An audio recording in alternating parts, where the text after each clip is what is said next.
Welcome to your Unit 3 lesson plan tutorial. In this video, we will help guide you through your first lesson planning task. Our purpose is to help you to see how each lesson stage works within the plan. You'll also have examples to look at. This video should be watched after you've completed Unit 3, as it will help you put all the information together in a clear and cohesive way. Finally, this tutorial will help better prepare you for your lesson plan writing on this course. So, if you're ready, let's get started. The first thing, and maybe the most difficult thing, is knowing exactly where to start with your plan. There are thousands of ways or ideas to teach any grammar point, really, and it can be overwhelming. It's important to keep in mind that your lesson plan is flexible.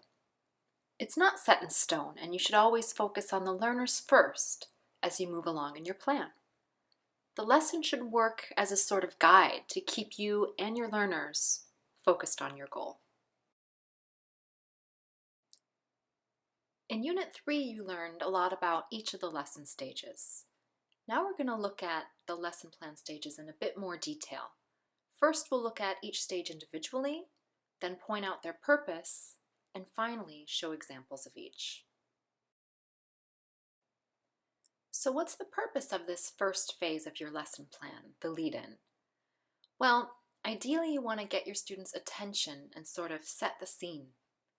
You want to do this in a meaningful and contextualized way. So it's important to get them curious and interested in the lesson. You don't need to teach the grammar point just yet. You just want to introduce it in some way.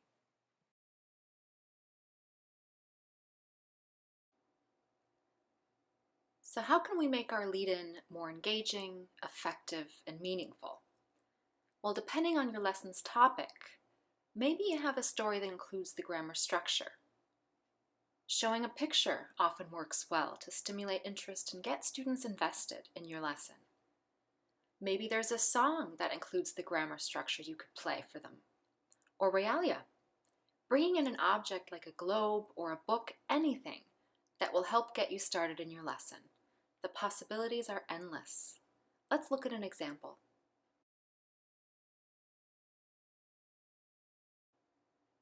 So for my lesson, I'm teaching the present perfect. I'll start off by showing this picture to my class. And I'll say, I went to the movies last night. The movie was so sad that my friend started to cry. I've never cried at a movie before and I laughed at her. You can include more detail, which movie you saw or exactly when it was, to your students. They really actually enjoy hearing about their teachers, so don't be afraid to share. It helps them to open up and speak about themselves. This example demonstrates the use of a personal story with a picture. Let's now move on to the next phase, which is elicitation. So what's the purpose of elicitation? Well, we want to draw out whatever information and experience our students may have. Remember, they're not clean slates. Students bring their own experiences with them to the classroom. So we want to involve our students, which will help them gain more focus on the lesson to come. Finally, as teachers, we want to assess what our students already know about the topic, as well as the grammar structure. Let's look now at how we can do this effectively. How do we elicit effectively? Well, it's important to ask students closed and open questions if possible. Closed questions require only a yes or no response, whereas open questions require a bit more. We'll look at an example in a moment. You want to get students talking and interacting as much as you can. Be careful here. You want to keep it short. It's easy to get carried away, especially if they find the topic especially interesting. Let's look at an example from my lesson plan. Continuing on from my lead-in, I ask students, have you ever cried at the movies? Which ones? What happened that made you cry?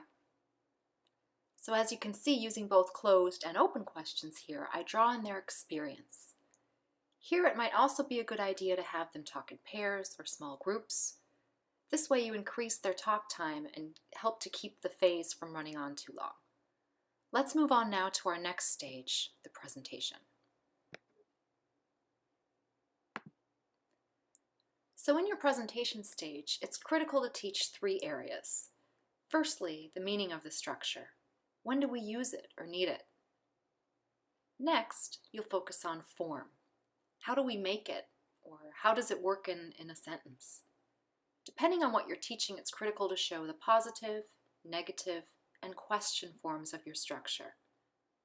Finally, spend a bit of time on pronunciation. How do we say it? This could be contractions, tone of voice, or weak forms. Let me show you how this works.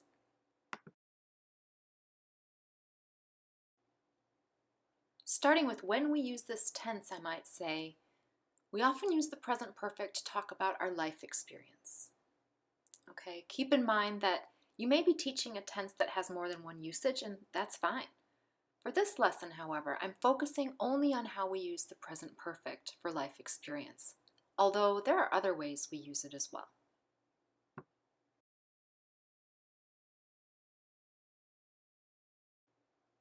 Now students need to learn or review exactly how to put the present perfect into a sentence correctly.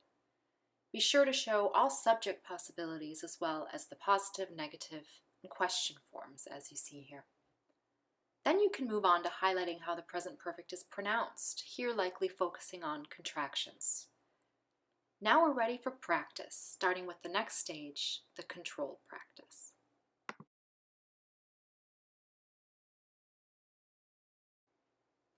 The focus during a controlled practice is on accuracy rather than fluency.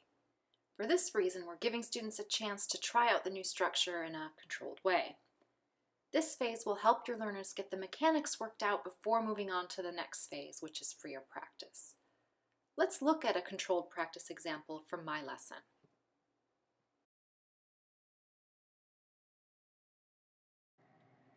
Remember, controlled practice activities don't have to be dull. Do your best to keep students engaged even as they're working out the structure. For my lesson, I'm going to give students a short worksheet about Lucy. I'll introduce Lucy and tell them that she's traveled a lot in her life. They'll then work alone to complete the blanks in the text using the present perfect only, as you can see in the example here. Once students have had a chance to work out the structure, they're then ready for the next stage, the freer practice. Freer practice activities are essential as they allow time for learners to produce a new language in a real way.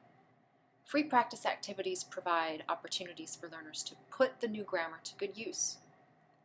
This makes their learning more useful, more meaningful, and memorable. Let's go back to my lesson plan now to see how we can do this effectively.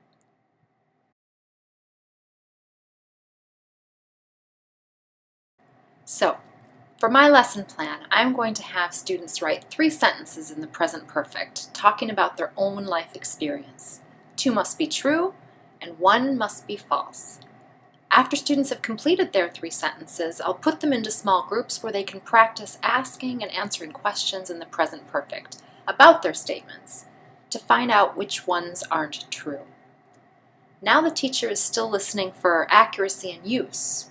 However, here the focus is mainly on fluency. By this time, students should be feeling more confident about the new language they've learned and are ready for the final stage, which is the follow-up.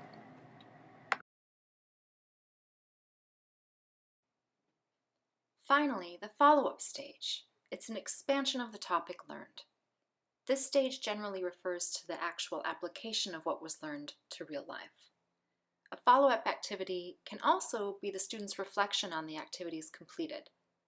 Let's look at an example. So to consolidate and solidify what they've learned, I'm going to ask my students to write a paragraph about their life experience over the past 5 years or so. Where have they been on vacation? What have they done at work? What friends have they made, etc. This will be set as homework.